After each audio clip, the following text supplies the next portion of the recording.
Devyani international company का IPO आज यानी 4 अगस्त से स्टार्ट हुआ है और आप 6 अगस्त तक इसमें अप्लाई कर सकते हो।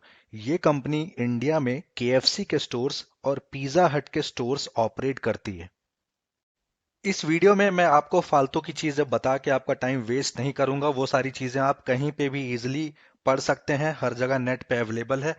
मैं आपको इनके दिए हुए नंबर्स, जो कि ये पिछले 3 साल के नंबर्स सबमिट किए हैं, उनकी डिटेल्स बताऊंगा और उन नंबर्स का इंटरप्रिटेशन बताऊंगा। आप वो नंबर के पीछे जुड़ी हुई एक स्टोरी को समझ सकेंगे और आप जान सकेंगे कि इसके आईपीओ को सब्सक्राइब करना चाहिए कि नहीं करना चाहिए और इनका आगे का प्लान क्या हो सकता है।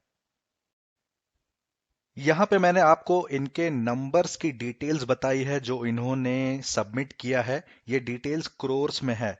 मैंने अपने हिसाब से इन डिटेल्स को लिखा है और एक एक करके आपको बताऊंगा तो आप कंफ्यूज नहीं होगे, आपको एक स्टोरी समझ में आएगी और आप डिसाइड कर पाओगे कि इसके आईपीओ को सब्सक्राइब करें या ना करें। मैंने इसका return on capital employed calculate किया। मतलब ये कितना पैसा लगाते हैं और उस लगे हुए पैसे पे कितना पैसा बनाते हैं। तो ये रिटर्न ऑन कैपिटल एम्प्लॉयड 15% से 20% के बीच में आ रहा है। अब इसमें ध्यान देने की बात यह है कि ये 15 से 20% प्योर कैश है जो ये अपने बिजनेस से जनरेट कर पाते हैं। मतलब वो एक ऐसा कैश है जो टैक्स पे करने के पहले का कैश है और इंटरेस्ट देने का, जो इनका डेट है, कर्जा है, वो इंटरेस्ट देने के पहले का कैश है। तो ये 15 से 20% कैश जनरेट करते हैं। उसमें से थोड़ा पैसा ये इंटरेस्ट में दे देते हैं और अगर टैक्स अप्लाई होता है, अगर इन्हें प्रॉफिट होता है तो ये टैक्स भी भर देते हैं और उसके बाद जो बचता है वो होता है इनका प्रॉफिट। या फिर अगर, जैसे इसका केस क्या है कि इसके ऊपर कर्जा जो ये पे कर रहे हैं, जो ये डेट भर रहे हैं, तो ये जो 15 से 20% कैश आ रहा है और ये जो डेट भर रहे हैं, तो वो डेट और इंटरेस्ट, मतलब प्रिंसिपल अमाउंट और इंटरेस्ट, वो ज्यादा हो जा रहा है। इसीलिए आपको इनके प्रॉफिट एंड लॉस के स्टेटमेंट में लॉस दिखाई पड़ रहा है। वैसे तो ये जो आईपीओ लेके आ रहे हैं वो है 1838 करोड़ का, लेकिन हमारे काम की चीज सिर्फ इतनी है। हमें फोकस करना चाहिए फ्रेश इशू पे, जो कि ये लेके आए हैं 440 करोड़ का। 440 करोड़ को छोड़ के जो रिमेनिंग अमाउंट है आईपीओ का, वो ऑफर फॉर सेल है। मतलब प्रमोटर्स अपने शेयर्स आपको सेल कर देंगे और बदले में आपसे पैसा ले लेंगे। लेकिन ये जो 440 करोड़ है, ये कंपनी अपने लिए यूज करेगी। किस लिए यूज करेगी? कंपनी ने बोला है कि इस 440 करोड़ में से 324 करोड़ का ये जो है कर्जा जो इनके ऊपर है वो खत्म कर देगी, मतलब डेट रीपे कर देगी।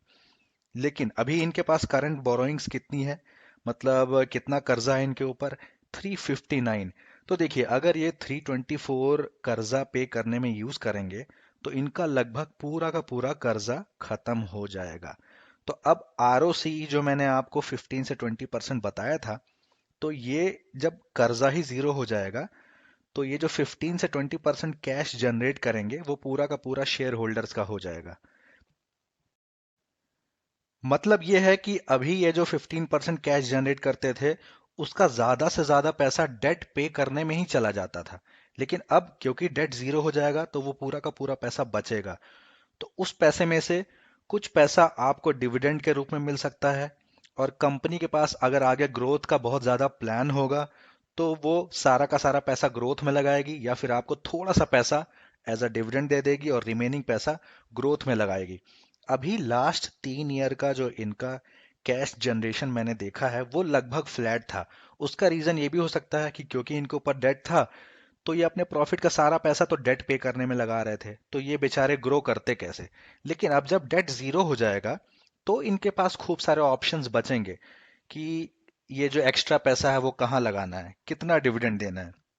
तो मुझे ऐसा लगता है कि इस आईपीओ के बाद ये ग्रोथ में पैसा लगा सकेंगे। तो अभी तक जो इनकी ग्रोथ लगभग फ्लैट थी, थोड़ा थोड़ा करके ग्रो कर सकेंगे ये। अब एग्जाम्पल के लिए मैं आपको इनकी स्टोरी बस दिखाना चाहता हूं तो आपको समझ में आ जाएगा। तो फॉर एग्जाम्पल, जैसे मैंने यहाँ पे अर्निंग्स इनकी देखी, यहाँ पे दिखाई है 279 करोड़ की। तो ये अर्निंग जो थी इनकी 2020 में थी। ठीक है। अब इन्होंने 2020 में डेट कितना पे किया, इन्होंने कर्जा जो पे किया, और ये है प्रिंसिपल अमाउंट 240 करोड़ का, तो ये प्रिंसिपल अमाउंट ही पे कर दिए। ठीक है। अब यहाँ पे देखिए इन्होंने इस प्रिंसिपल अमाउंट पे इंटरेस्ट कितना पे किया, 131.5 करोड़। अच्छा, इस इंटरेस्ट में इस लोन अमाउंट का, प्रिंसिपल अमाउंट का इंटरेस्ट तो है ही, साथ में मैंने एक और इंटरेस्ट जोड़ा हुआ है। देखिए कुछ चीजें ये लीज पे लेते हैं, तो लीज पे जब लेते हैं तो ये उसका भी इंटरेस्ट भरते हैं, तो वो इंटरेस्ट भी मैंने कंबाइन किया हुआ है। तो इनको अर्निंग तो हुई 279 की। अब ये बेचारे 240 करोड़ प्रिंसिपल अमाउंट दे रहे हैं, 131 करोड़ इंटरेस्ट दे रहे हैं, तो टोटल डेट जो इन्होंने पे किया वो हो गया 371। ठीक है। अब उसके बाद इन्होंने टैक्स एडजस्टमेंट क्या किया, -10, तो इन्होंने टैक्स को एडजस्ट किया 10 करोड़ के। उस एडजस्टमेंट के बाद जो इनका लॉस आया, तो ये टैक्स के पहले का लॉस यहाँ पे मैंने दिखाया है, लगभग 92 करोड़ का लॉस आया। लेकिन 10.6 करोड़ का टैक्स एडजस्ट किया तो इनका लॉस थोड़ा यहाँ पे कम दिख रहा है। तो ये इनका हो गया ऑपरेटिंग लॉस -81.9 करोड़ का। तो अब आपको समझ में आया होगा कि इन्होंने देखिए पैसा तो कमाया, लेकिन इन्होंने कर्जा ज्यादा भर दिया, जिस वजह से इनको प्रॉफिट नहीं बल्कि लॉस दिखाई पड़ रहा है। तो अब कर्जा क्योंकि खत्म हो जाएगा तो आईपीओ के बाद इनको थोड़ी सी राहत मिल जाएगी। उसके बाद अब देखिए यहाँ पे इनके करंट जो नंबर ऑफ शेयर्स हैं वो हैं 115 करोड़। एक्स्ट्रा शेयर जो ये इशू कर रहे हैं आईपीओ में वो हैं 20 करोड़। टोटल शेयर्स अब जो हो जाएंगे आईपीओ के बाद कंपनी के वो हो जाएंगे 135 करोड़। अर्निंग जैसा कि मैंने आपको बताया ये करंटली बना पा रहे हैं 279 करोड़ का कैश। तो अर्निंग पर शेयर निकल के आ रहा है ₹2 पर शेयर। ठीक है। और पी रेशियो जब मैं निकालता हूं तो पी रेशियो 90 के प्राइस पे हम कंसीडर कर रहे हैं तो आ रहा है 44। तो इसे हम सस्ता तो नहीं मान सकते हैं, लेकिन एवरेज है, मतलब एवरेज अगर हम माने 30 का पी तो ये 44 पे है, तो एवरेज जो प्राइस है उससे थोड़ा सा ये महंगा ही पड़ रहा है।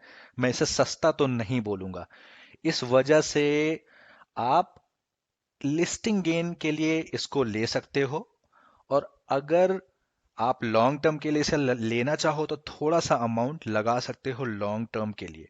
रही बात मेरी, मैं इसमें फिलहाल अभी पैसा नहीं लगा रहा हूं। मैं पैसा तब लगाऊंगा जब मैं देखूंगा कि ये जो प्रॉफिट बना रहे हैं, अब डेट इनके पास बचा नहीं और अब पूरा का पूरा प्रॉफिट इनका हो गया, ये उस प्रॉफिट का यूज कैसे कर रहे हैं, मतलब ये ग्रो किस तरह से कर रहे हैं।